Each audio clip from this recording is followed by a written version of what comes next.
Moon 2, this is the follow-on to Wet Moon 1. Wet Moon 2 kind of picks up the storyline a little bit later on in the world, and we kind of start getting into a little bit more why I believe this series is completely necessary to watch in a lot of ways. So we're introduced to a couple of new characters, but we continue on with the storyline of that whole angst, gothic-y, not fitting in, and all the rest of the process.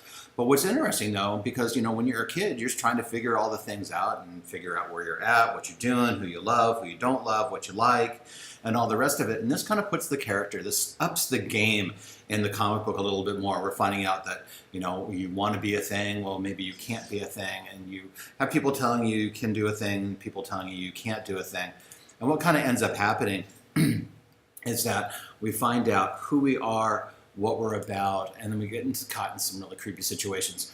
But what ends up happening is that we find out that there is a love interest in the storyline where our main character, Cleo, starts finding out that, maybe this girl really does like me.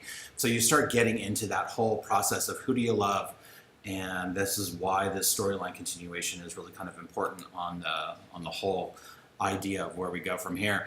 How do you handle as a teenager same-sex kind of things, right? How do you handle lesbianism? How do you handle homosexuality? So yeah, this one's really kind of important in that viewpoint where she's exploring that dynamic of being a kid and trying to set up some kind of sexual identity. And this is where that storyline starts becoming more and more important as you move through this whole storyline. There's actually 4 graphic novels now, 1, 2, 3, and 4.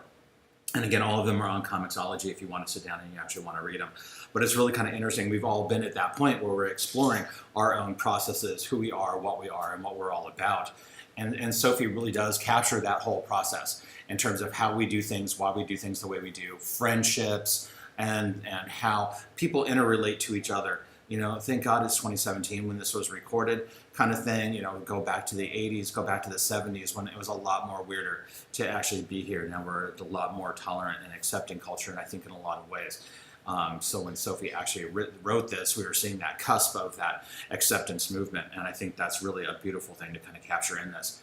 So the second series just continues that storyline we have, but we start upping the game a little bit. We start getting deeper into the characterization. We start getting deeper into how these characters interrelate with each other and the kind of support that they can give to each other in that gothic community and all the rest of the processes that go along with trying to establish some kind of identity.